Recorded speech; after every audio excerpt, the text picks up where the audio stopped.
Research shows consistently that African women and girls, who represent over 50% of Africa's talent pool, are not engaged in science, technology, engineering, and mathematics-related fields.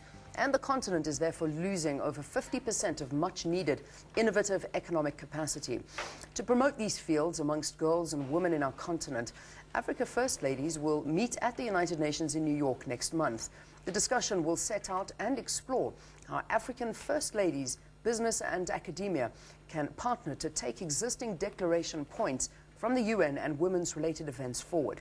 To tell us more about the 2013 First Ladies discussion, we're joined in studio by Savannah Maziya, the CEO of the Bunengi Group. Good to have you. Welcome to Morning Live. Thanks for having me. Now, how accessible are these subjects to African women and girls? They are accessible in many ways, but in many ways they're also not accessible. I think what's important is for us to be able to ensure that girls and women actually are encouraged and promoted to be in the STEM environment, which is science, technology, engineering, and mathematics. It's very critical that we actually have a direct push for women and girls to be in these environments. What role can schools also play in encouraging girls to pursue careers in this field?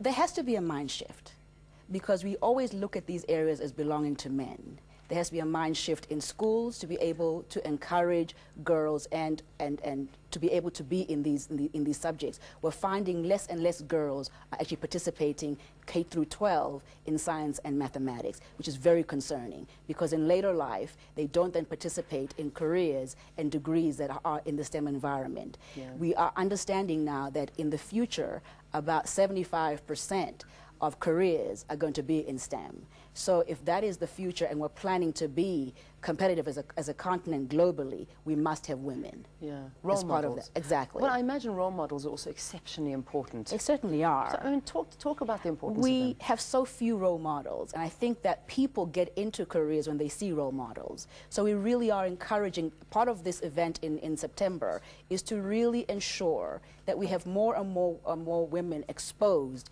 to women who are in the STEM environment and in these careers, so that they're able to see that women are actually succeeding in these careers. We also know that women who are in STEM careers earn, on average, 33% more than their non-STEM career-related women. So it's an area that women should really look at and really be encouraged to participate in. All right. Now, what's quite encouraging is that next month you'll be hosting the 2013 African First Ladies discussion at the United Nations in New York. I mean, tell us about this. Correct. We began this as Bunengi last year because we are a project development company that develops projects throughout Africa in infrastructure, mining, and agriculture. And what we found was, in the work we do, there are so few women who participate. It's important that we understand that you cannot be competitive globally if you're only using half of your population. You have to use all your resources. And if we look at the continent as being resource-blessed, underground, we must be able to plan for the resource above ground, which is the people, and we must be able to plan for all the people. So the event that we're holding in New York on the 23rd is really to be able to advocate for the opening of the discussion and enabling women to be looked at as part of the population that's encouraged to develop and be able to participate in STEM, K through 12, at university, and also in careers. We've got to be able to have women encouraged to come into STEM careers at entry level, mid-management, at senior level, as well as boards. Amazing.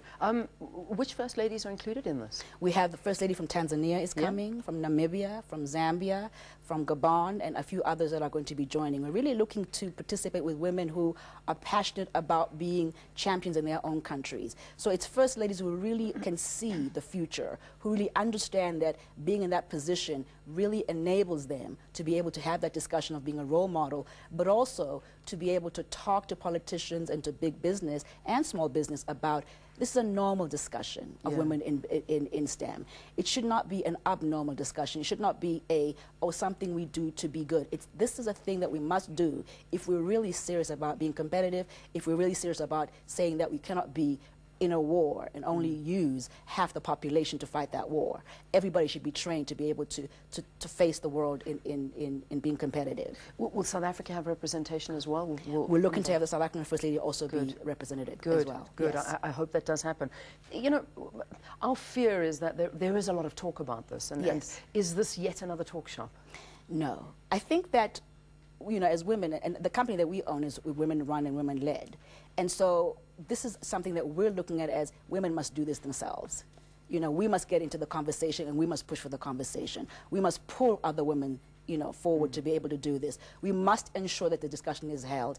And I think that we are the only people who really understand what is going on in the corporate environment and in the business environment. So if we can be able to be the ones who are advocating for this and really ensuring that we are bringing other women along, let's start the conversation where other women are bringing other women along. Yeah. If you are in a position of authority, if you are in a position where you can be able to encourage this discussion, let's have it with you. So we're looking for people to partner with us, the government and business, to be able to have this discussion. But also, we talk about, is this being a talk shop? As Bunengi, what we want to be able to do is start having academies that actually focus on STEM and on STEM careers, and also women mentors. We've got a launch that we're doing in September as well, looking at having 1 million women mentors who will mentor women in STEM globally. Right. Good luck. Keep going. Your website address? www.bunengigroup.com and bunengiafricastem.org. Okay, yes. All right. We'll stick to the bunengigroup.com. That's so right. You'll be able to get onto that website and get all the details that you would like to about the Savannah Maziya, who is the CEO of Bunengi Group. Thanks for talking to us, and good luck. Thanks for good luck with it. Appreciate I think it's a fantastic initiative. Thank you. All right, let's take a break. We'll see you after this. Stay tuned.